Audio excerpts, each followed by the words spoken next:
qarindoshlar, Sharq Turkiston sürgünde hökuməti televiziyasının xəbərlər proqrammasını görüşünlərni qızğın qarşı alırıq. Sharq Turkiston sürgünde hökuməti axbarat e'lon qilib, musulmon davlatlarini Xitoyning Sharq Turkistondagi tashviqoti uchun xizmat qilmay, Uyg'ur va boshqa turk xalqiga qarata yurgizayotgan irqiy qirg'inchiligiga qarshi turishga chaqiriq qildi. Bosh ministerimiz Salih Xudoyer apandi 4 yanvar kuni Adan Kordon axborotining ziyoratini qabul qilib, Amerika qurultiyidan kutadiganlarini, Xitoyning Sharq Turkistonda yurgizayotgan irqiy qirg'inchilikni, bo'libmi ayollarni Xitoy erlari bilan to'y qilishga majburlash qilmishini anglatdi. Uyg'ur oliy maktab o'quvchisining kechirmishi Xitoyning turk musulmonlarini turmaga tashlaganligini gavdlantirdi. Tunda tafsiliy mazmunlarini diqqatingizga sunamiz. Sharq Turkiston sürgünde hökuməti 9 yanvar kuni axborot e'lon qilib, musulmon davlatlarini Xitoyning Sharq Turkistondagi tashviqoti uchun xizmat qilmay, Uyg'ur va boshqa turk xalqiga qarata yurgizayotgan irqiy qirg'inchiligiga qarshi turishga chaqiriq qildi. Axborotda mundaq deyildi. Dushanba kuni Xitoy Kompartiyasining rasmiy bayonotchisi bo'lgan yer shari vaqti 14 davlatdagi 30 dan ortiq islom olimlarining Sharq Turkistonni ziyorat qilib, Xitoyning Sharq Turkistonda yurgizayotgan siyosatini tashviq qilganligini xabar qildi.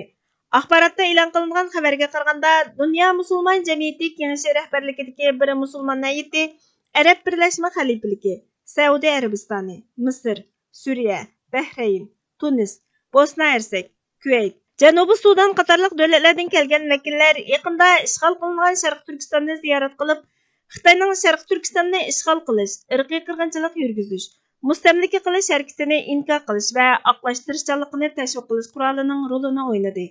Sharq Turkiston sürgünde hökumatining tashqi ishlar ministri Aziz Sulaymon apandi Sharq Turkiston sürgünde hökumati Dunyo musulmon jamiyati kengashi hay'atining ishg'ol ostidagi Sharq Turkistonni ziyorat qilib, Xitoyning irqiy qirg'inchiligini oqlash uchun Xitoyning terrorlikqa va oshqunlikqa qarshi turish saxta bayonlarini tap-tartmasdan qo'llaganligiga qattiq nafratlandi dedi. Hay'atga yetakchilik qilgan Dunyo musulmon jamiyati kengashining raisi doktor Ali Rishad Abdulla Ali Al-Nuaymi ishg'ol qilingan Sharq Turkistonning Kompartiya sekretari Ma Shunjuy tarafidan qarshi elindi. Ziyorat asnosida Al-Nuaymi Xitoyning Sharq Turkistondagi Uyg'ur va boshqa turkiy xalqlarga qarata yurgizayotgan irqiy qirg'inchilikni maqtadi va Xitoyning terrorlik va oshqunlikqa qarshi turish tashviqotini yangladi. Sharq Turkiston sürgünde hökumatining bosh ministri Salih Xudoyer apandi Dunyo musulmon jamiyati kengashi rahbarligidagi bir musulmon hay'atining Xitoyni mamnun qilishdagi numussiz urinishlarini, Sharq Turkistonning erkinligi, mustaqilligi va izzat hurmatini asliga keltirishdagi to'g'ri ko'rishiga atalmish terrorlik va oshqunlikqa qarshi turish bilan o'xshash muomala qilishni rad qilamiz va qat'iy qarshi turamiz. Sharq Turkistonning Xitoyning bir parchasi emasligini qayta ta'kidlaymiz. Sharq Turkiston ishg'ol qilingan bir davlat. Sharq Turkistonliklar atalmish Xitoy musulmonlari emas, ular Sharq Turkiston musulmonlaridir dedi. Musulmon hay'atining Sharq Turkiston ziyorati asnosida Dunyo musulmon jamiyati kengashining raisi islom madaniyati bilan Xitoy orasidagi munosabatning tarixdan beri davomlashib kelayotganligini, xarakterining do'stlik, ittifoqlik, hamkorlik ekanligini aytdi.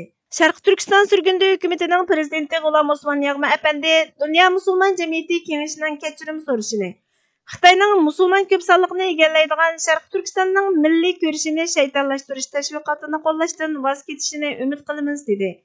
Sharq Turkiston sürgünde hökumati ishg'ol ostidagi Sharq Turkistonni ziyorat qilgan Arab Birlashma Xalifaligi, Saudiya Arabistoni, Sudan, Kuvayt, Bosna Hersek, Misr, Suriya, Bahrayn, Sırbistan, Tunis qatorliq davlatlarni o'z ichiga olgan 14 davlat vakillarining Xitoyning tashviqotiga dum tushib, Xitoyning islomga qarshi elib berayotgan urushini qo'llashning o'rniga Xitoyning Sharq Turkistondagi Uyg'ur va boshqa turkiy xalqlarga qarata yurgizayotgan irqiy qirg'inchiligiga qarshi turishga chaqiriq qildi. Bosh ministerimiz Salih Xudoyer apandi 4 yanvar kuni Adan Kordon axborotining ziyoratini qabul qilib, Xitoyning Sharq Turkistonda yurgizayotgan irqiy qirg'inchilikni, bo'libmi ayollarni Xitoy erlari bilan to'y qilishga majburlash qilmishini anglatdi. Bosh ministerimizdan oldi bilan Amerikaning yangi qurultiyidan nimalarni kutadiganligini, qaysi jihatda yordam qilishini umid qilganligini so'rganda, bosh ministerimiz yangi qurultayning Xitoy bilan aloqador Sharq Turkistondagi irqiy qirg'inchilikni o'z ichiga olgan Amerikaga tahdid elib keladigan Xitoy siyosatiga qarshi alohida komitet tanlashini, Amerika qurultiyi va Amerika hukumatining Xitoy va uning kompartiyasining artgan tahdidiga qarshi turishini umid qilamiz. Bizning bu yil qiladigan birinchi ishimiz xuddi Tibetning besib olingan davlat ekanligini e'tirof qilganidek, Qurultayning Sharq Turkistonning besib olingan davlat ekanligini e'tirof qilishini qo'lga keltirish. Sharq Turkistonning Tibetga o'xshash besib olingan davlat bo'lib, 1949 yili 22 dekabr kuni Xitoy Kompartiyasi Sharq Turkistonni ishg'ol qilib olgan bo'lib, 22 dekabr kuni Sharq Turkistonning ishg'ol qilinganligining 73 yillik xotira kuni. Shunga Sharq Turkistonning ishg'ol qilinganligini e'tirof qildirishga tirishimiz. Buningga qo'shib Uyg'ur siyosiy qonunini yangiltish, Sharq Turkistonni besib olingan davlat deb e'tirof qiladigan Sharq Turkiston siyosiy qonunini ma'qullatish, Sharq Turkistonga xuddi Tibetga o'xshash muomala qilib, mustaqillik uchun yordamini qo'lga keltirish uchun tirishimiz dedi. Biz Amerikaning ahvoliga markazlashamiz. Biz Amerika xalqiga tanlangan komitetdan sizning Amerikani qo'g'dab qilish, Sharq Turkistondagi irqiy qirg'inchilikni to'xtatish, haqiqiy ma'nodagi fizikalik ta'sir qilish kuchiga ega narsalar haqida kutganlaringizni aytamiz. Siz qandoq alayda natijaga erishishni o'ylaysiz deb so'rganda, bosh ministerimiz eng oldi bilan Sharq Turkistonning besib olingan davlat ekanligini e'tirof qilishini qo'lga keltirish. Shuni ta'kidlash kerakki, Xitoy Sharq Turkistonning mustaqilligining oldini olish, mustamlaka yurgizish uchun Sharq Turkistonda irqiy qirg'inchilik yurgizyotdi. Amerikaning davlat manfaati nuqtasidan asr davlatlar qonuniga qaraydigan bo'lsak, Sharq Turkistonning mustaqillik ro'yini saqlab qolish yoki mustaqilligini orzu qilish kommunizmning tajovuzchiligiga qarshi turish kerak. Tanlangan komitetning qilishini kutgan yana bir ish Sharq Turkiston diasporasini o'z ichiga olgan Amerikaning barliq sohalariga singib kirgan Xitoyning axborot harakatini tekshirish va zarba berish. Bundan boshqa Oqsaroyni o'z ichiga olgan hukumatning ijroiya organining 2014-yili Sharq Turkistonda boshlanib davomlashayotgan irqiy qirg'inchilikni oxirlashtirish uchun ahamiyatli harakat qo'llanishi dedi. Sharq Turkistondagi to'y qilishga majburlash siyosatining xalqaro inson atkazchiligi yoki xalqaro jinsiy qulluq ekanligi haqida so'ralganda, bosh ministerimiz Sharq Turkistondagi majburiy to'y qildirish masalasi xalqarodagi boshqa masalalardan farqli jinsiy qulluq masalasi bo'lib, sistemlik turda qasddan yurgizayotgan davlat qo'llagan davlat tarafidan majburiy yurgizilayotgan faoliyat. Bu Xitoyning Sharq Turkistondagi turklarga qarata yurgizayotgan etnik tozalash harakati bo'lib, maqsadi Xitoylarni turklarning o'rniga dastatish. Bu yangi ahvol emas bo'lib, 2014-yili irqiy qirg'inchilikni boshlatganda boshlangan. Sharq Turkistondagi 10 minglarcha ayol Xitoy erlari bilan to'y qilishga majburlangan. Buning Xitoy hukumatiga foydasi Xitoy erlari Sharq Turkistonni mustamlaka qiladi. Yuqori ta'minotli xizmat, naqd pul, haqsiz makon, haqsiz uy, yerlik chiroyli ayollardan bahramon bo'ladi. Xitoyda Xitoy erlarga ayollar yetishmaydi. Sharq Turkistonga berib mustamlaka qilsa, ayollarga ega bo'lishni o'z ichiga olgan nurg'ulg'an foydaga erishadi. Agar ayollar Xitoy bilan to'y qilishga ma'qul bo'lmasa, ularning oilasidagilarga oshqun va terrorchi qalbga kiydirilib, jazo lagerlariga qamaladi dedi. Qanchalik jazo lageri bor deb so'raganda, Avstraliya strategik siyosat institutining egallishicha, Sharq Turkiston miqyosida kam degandimi 1400 jazo lageri bor bo'lib, bizning mo'ljarimizcha balki buningdanmi jiq bo'lishi mumkin. To'y qilishga majburlash masalasiga qaytsak, ayollarning tanlash huquqi yo'q. Ayollar to'y qilishga majburlanib, Xitoyning an'anaviy kiyimlari kiydirilib, guruhi bo'yicha to'y qildiriladi. Bu Xitoyning irqchi hokimiyati va jinsiy qulluqqa simvol qilinadi va izchil davom qilayotgan bo'lib, kundan kunga kuchayib taraqqiy qilmoqda. 16 yoshdan 25 yoshgacha bo'lgan to'y qilmagan qizlar Xitoyning ichkari o'lkalardagi zavodlarga qul ishchilikka elib ketilib, jinsiy qulluqqa majburlandi dedi. Bu ayollarni qutqizish uchun nima ishlar qilindi deb so'raganda, bosh ministerimiz bir ish qilinmadi. Agar ish qilindi deyilsa, faqat intayin kichik ish, nima ishlarning yuz berayotganligi tunutildi. Boshqa bir ish qilinmadi. G'arbdagi davlat axboroti bu masalani so'zlayotdi. Yana nurg'ulg'an insonlar bo'layotgan ishlardan xabarsiz. Bu cho'ng bir masala. Lekin nurg'ulg'an ayollar majburiy to'y qilish va bosqinchilikqa qarshi turib, to'y kechasi o'zini o'ltirib oldi. Nurg'unlari oilasidagilarning tutqun qilinib, jazo lagerlariga so'linishidan qo'rqib, majburlashni qabul qildi dedi.